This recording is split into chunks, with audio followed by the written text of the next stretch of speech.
안녕하십니까. 반갑습니다.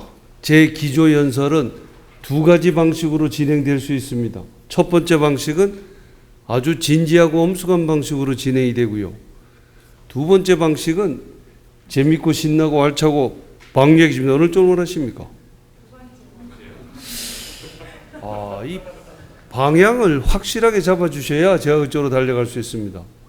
두 번째를 원하십니까? 원래 그렇게 가도록 되어 있었습니다. 다 같이 영화 한 편 보시도록 하겠습니다. 상황은 이렇습니다. 테러리스트들이 미 본토를 핵 미사일로 공격한다는 특급 정보가 입수됩니다. 그런데 미 합중국 대통령은 즉각 핵 잠수함 함장에게 전통 하나를 내려보냅니다. 핵 미사일 발사를 준비하라. 이어서 두 번째 전통이 내려옵니다. 핵 미사일 발사를 통신 두절 상태가 일어난 겁니다. 이 상황 속에서 함장은 발사해야 된다고 얘기하고 있고 부함장은 발사하면 안 된다고 얘기하고 있습니다. 자, 여러분이 이 상황이라면 발사하시겠습니까? 안 하시겠습니까? 어떻게 하시겠습니까? 자, 그럼 이렇게 하겠습니다. 나는 이 상황에서 발사해야 된다라고 하시는 분은 1번을 손을 드시고요. 발사하면 안 된다는 분은 2번을 손을 드시는 겁니다. 기권 없습니다. 발사하거나 안 하거나 둘 중에 하나입니다. 제가 5초 시간을 드릴 테니까 동시에 결정하십니다. 발사 1번, 안 발사 2번. 5, 4, 3, 2, 1. 손 들어주시죠.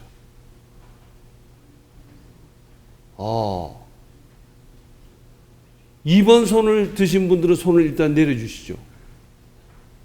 어휴, 그 희귀종들이 몇 사람 보이네요.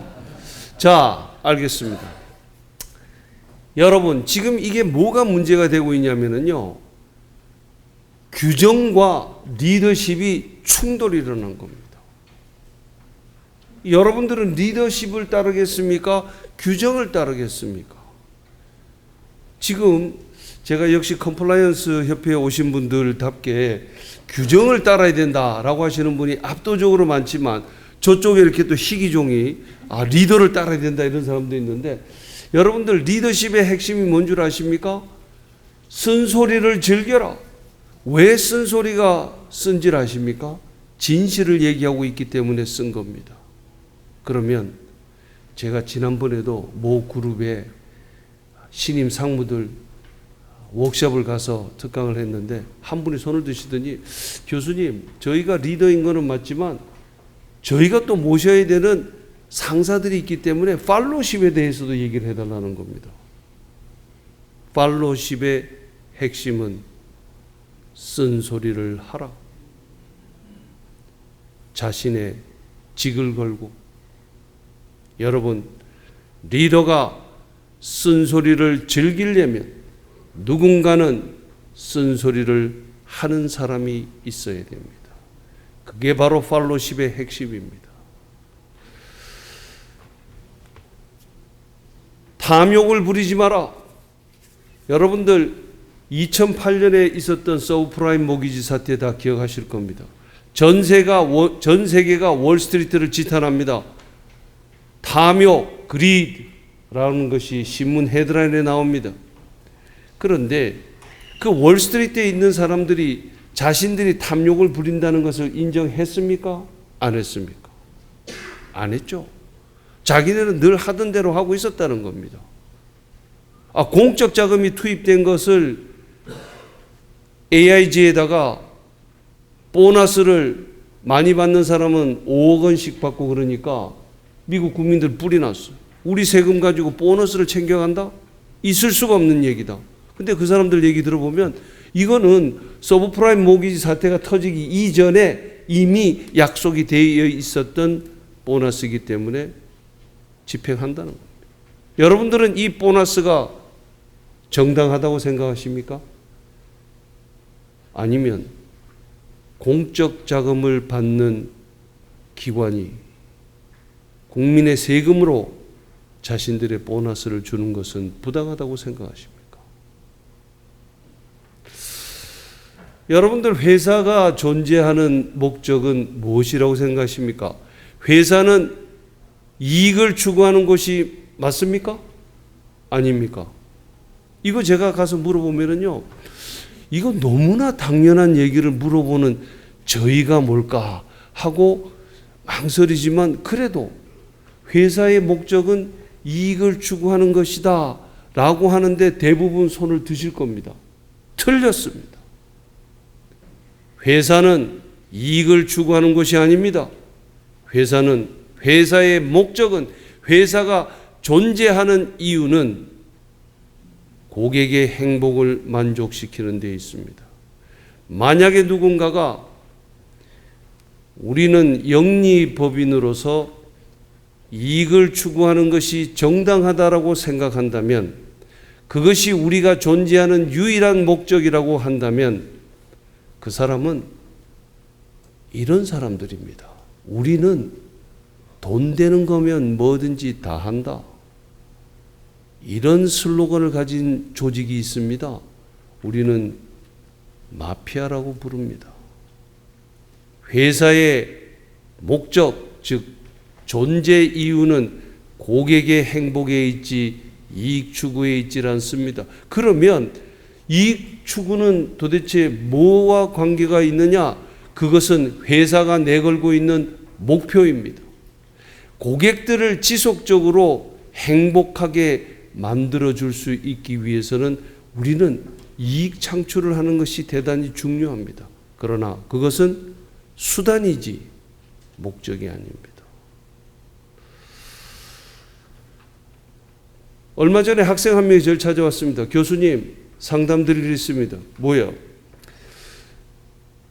고민거리가 있습니다. 얘기를 해봐. 이렇게 해야 될지 저렇게 해야 될지 헷갈리고 있습니다. 아, 그래?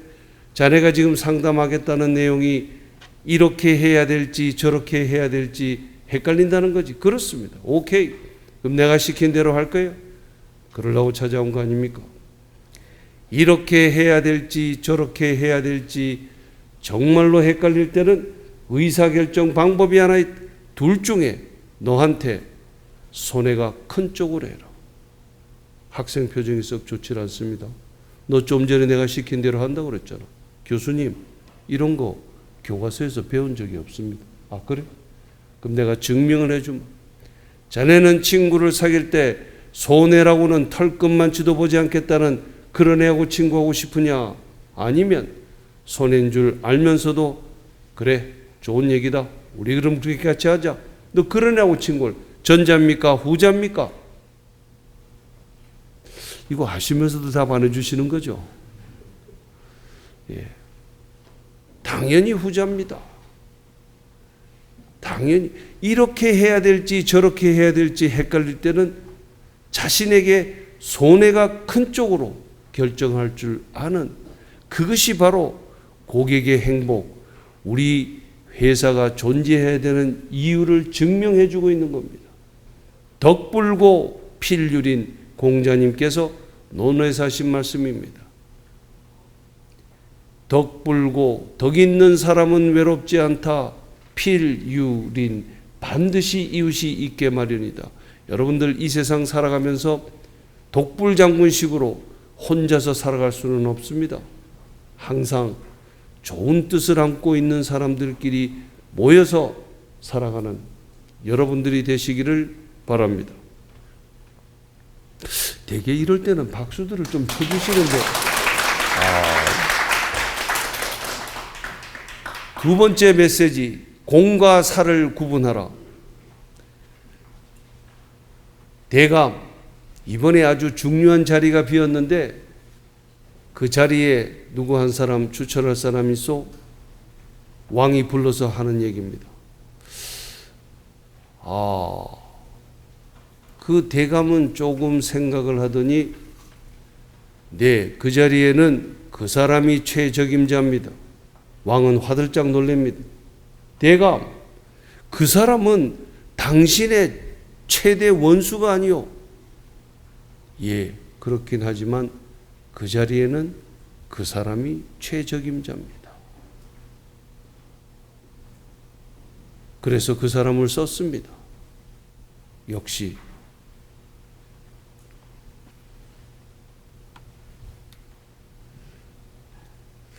역시 일을 상당히 잘했습니다. 그리고 나서는 또 자리가 비었습니다. 대감을 부릅니다. 대감, 이번에도 자리가 비었는데 누구를 추천하시겠소? 고민을 하더니 그 자리에는 아리오키 황송하오나 제 둘째 아들놈이 최적임자입니다. 여러분이 이 임금이라면 그 두 번째 추천을 받아들이셨겠습니까? 안 들으셨겠습니까? 당연히 받아들이죠. 왜? 이 재상은 공과 사를 구분할 줄 아는 그런 지혜로운 사람이라는 신뢰를 가지고 있었기 때문입니다. 여러분, 공과 사를 구분할 수 아는 것이 리더가 가지고 있는 최대의 지혜입니다. 머리가 똑똑한 것은 소용이 없습니다.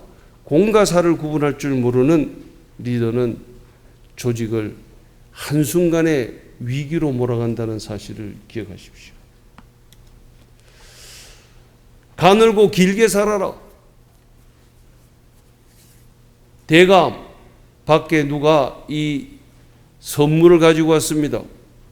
그래, 뭔고? 예, 굴비입니다. 그 굴비 바로 그 사람에게 돌려줘라. 대감이 제일 좋아하시는 게 굴비가 아닙니까? 근데 왜 그걸 돌려주라고 얘기하십니까? 나는 굴비를 계속 오래 먹고 싶기 때문에 그 선물을 받아가지고는 안 된다고 생각한다. 이게 바로 가늘고 길게 살라는 겁니다. 눈앞에 보이는 것에 탐하게 되면은 결국은 오래가지 못한다는 사실을 그 대감은 잘 알았던 겁니다. 이 두 가지 사례는요, 2500년 전 중국의 철학자 한비자가 얘기하고 있는 내용입니다. 그 옛날에도 항상 뇌물과 공과 사를 구분하지 못하는 것은 늘 문제가 되었던 것 같습니다. 이것도 말씀드려야겠네요. 임금님이 한 분 계셨습니다. 국사에 시달리는 어느 날 이웃나라 사신이 와서는 앵무새를 하나 선물하고 갑니다. 그리고는 그 앵무새와 바로 친구가 됩니다. 그러던 어느 날 동틀 무렵 부드득 하고 그 앵무새는 날아가 버리고 맙니다. 임금님은 상심에 빠졌습니다. 그리고는 신하들에게 명령합니다. 전국에 방을 붙여라. 그리고 그 앵무새를 찾아오는 사람에게는 원하는 대로 상금을 주겠다. 깊은 산 속에 한 영감이 살고 있었습니다. 동틀 무렵 푸드득 하고 앵무새 하나가 날아듭니다. 어느 날 장터에 내려갔더니 방이 붙어 있습니다. 딱 보니까 자기 집에 날아 들어온 그 앵무새와 정확하게 일치합니다. 그 길로 앵무새를 3장에 넣어서 임금님께 갑니다. 수문장이 길을 가로막습니다. 영감 어디 가는 거요?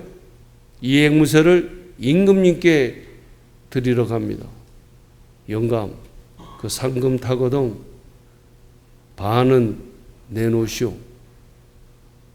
기가 막힐 노릇입니다. 그러나 이 요구를 들어주지 않으면 들어갈 수가 없어. 줬어. 두 번째로 비서실장이 길을 가로막습니다. 영감 어디 가는 거요? 이 앵무새를 상금 타거든 반 내놓으시오. 줬어. 마지막 3번째로 경호실장이 길을 가로막습니다. 영감 어디 가는 거요? 앵무새 임금님께 상금 반. 오케이. 임금은 그 앵무새를 보고는 거의 눈물을 쏟아낼 정도로 감동합니다. 그래, 그대가 원하는 상금이 무엇인고 원하는 대로 주겠소. 자, 퀴즈 들어갑니다. 여러분들 뭘 달라고 그랬을까요? 참고로 제가 이거 딴 데 가서 얘기를 한번 해본 적이 있는데요. 누가 그 앵무새를 달라. 이거는 정답이 아닙니다. 아니 지금 임금이 그 온갖 그걸 다 해가지고 앵무새를 달라 그러는데 찾았는데 그걸 도로 내놓으라 그러면 되겠습니까? 정답이 뭘까요? 예? 3명을 잘라라. 한국전기안전공사의 서영욱 부장님, 자르는 걸 그렇게 쉽게 할 수 있나요?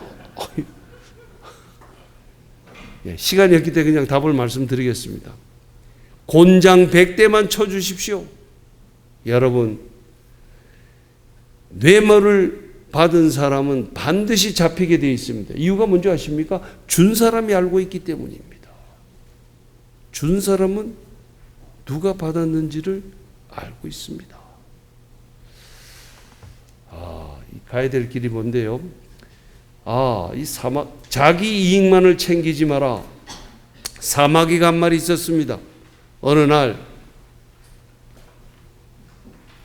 매미를 잡아먹으려고 이놈이 딱 노려보고 있는 사마귀 뒤에 보니까 참새가 매미를 잡아먹으려고 노려보고 있습니다.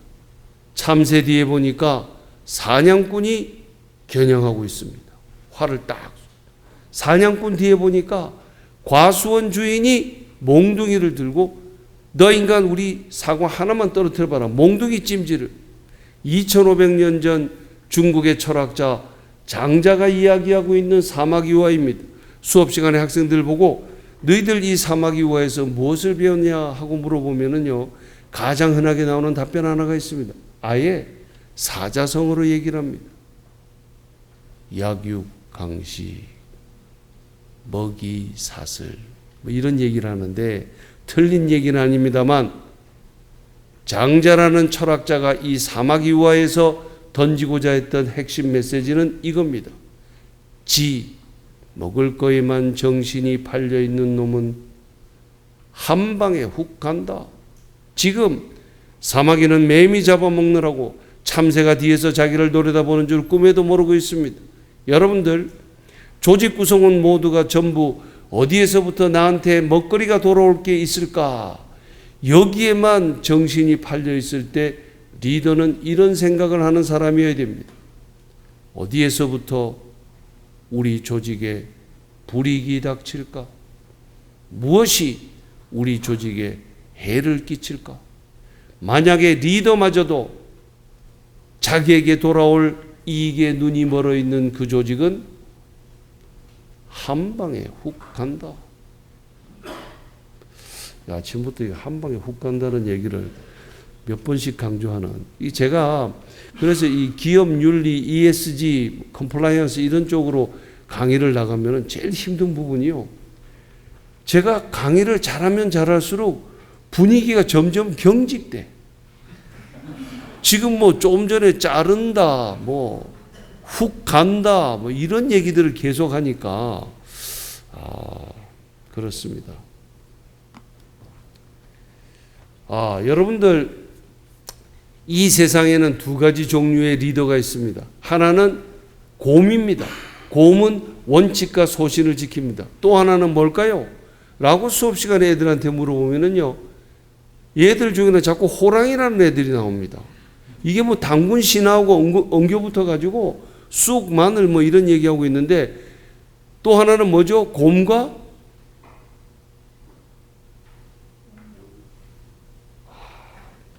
여우입니다.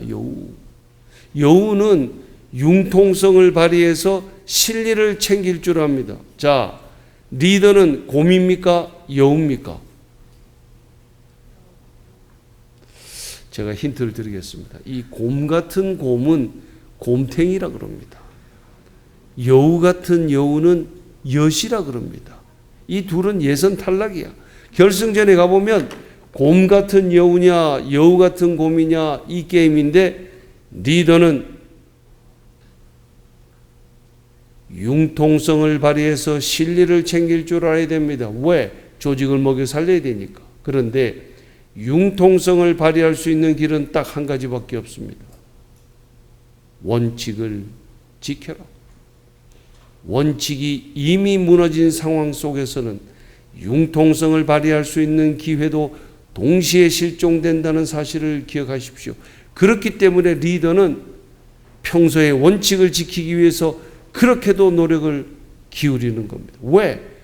원칙이 이미 무너지면은요, 융통성을 발휘할 기회도 없어. 다 무너져 있는데 뭘 융통성을 발휘합니까? 여러분들, 규칙은 지키라고 있는 겁니까? 깨지라고 있는 겁니까? 지키라고 있는 겁니까? 깨지라고 있는 겁니까? 지키라고 있는 거라고요? 틀렸어. 규칙은 깨지라고 있는 겁니다. 조건이 하나 있습니다. 그 규칙을 깰 수 있는 유일한 사람은 그 규칙을 지키기 위해서 그 누구보다도 노력을 많이 했고 그 규칙에 대해서 그 누구보다도 잘 알고 있는 이 사람만이 결정적인 순간에 깨지라고 있는 겁니다. 만약에 누군가 와서 이런 상황에서 어떻게 했으면 좋겠습니까? 모르겠고 규칙은 무조건 지키고 가라. 이거 리더로서 올바른 태도가 아닙니다.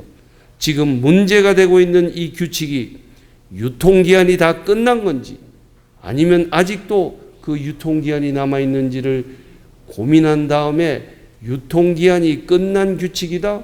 그러면 그때부터는 그 규칙을 고치기 위한 모든 노력을 기울이는 것이 리더로서의 올바른 자세입니다. 여러분, 이 세상 모든 것은 변한다. 변한다는 사실만이 변하지 않을 뿐이다. 그리스의 철학자 헤라클레이토스가 하는 얘기입니다. 세상이 이렇게 변하는데 규칙이 영구 불변할 수는 없는 노릇입니다. 상황에 맞게 규칙을 바꿔야 될 시점이 왔다라고 생각하면 그것을 과감하고 현실에 맞게 고치는 노력을 기울이셔야 됩니다. 목표를 분명하게 해라. 이건 좀 넘어가도록 하겠습니다. 솔선수범하라. 이 남극 대륙을 횡단하겠다고 셰클턴이라는 탐험가가 남극 대륙에 도착했는데요. 남극 대륙을 횡단하기는커녕 도착하자마자 그냥 빙하에 유빙에 배가 끼어가지고 파산하고 맙니다. 그래서 결국은 배에서 이제 내려와서 얼음 위에서 자는 겁니다. 근데 날씨가 너무 추워.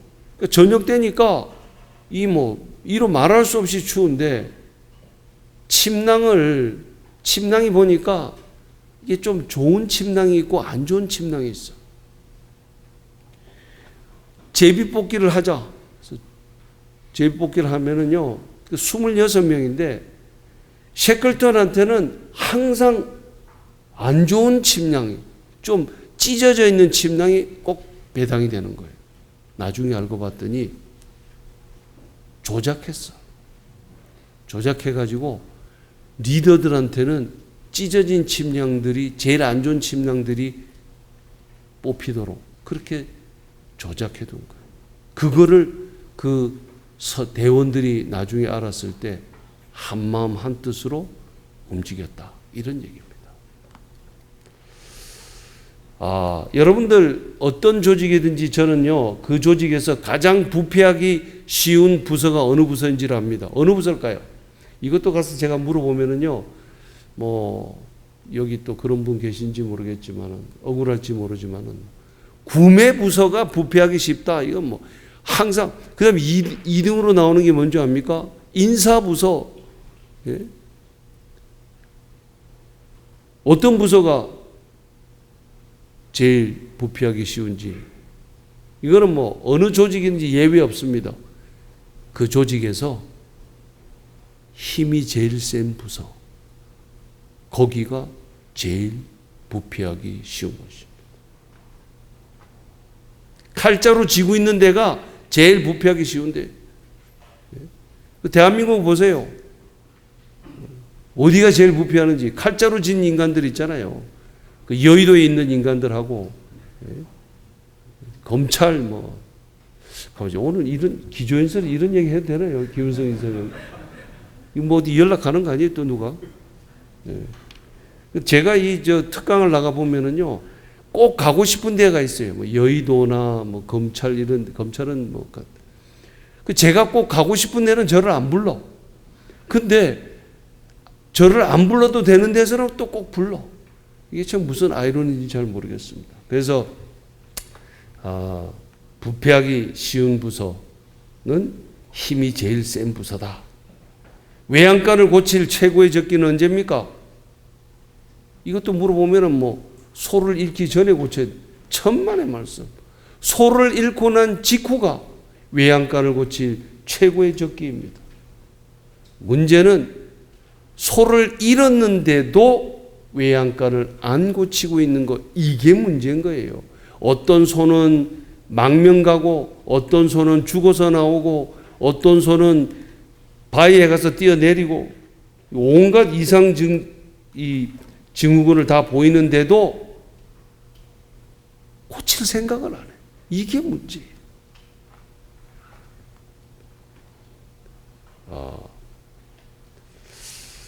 자, 오늘 마지막 메시지는 정보를 투명하게 하라. 여러분들, 규칙은요, 간단해야 실천할 수 있습니다. 간단해야 실천할 수 있습니다. 그래서 어떻게 사는 것이 윤리적으로 사는 거냐.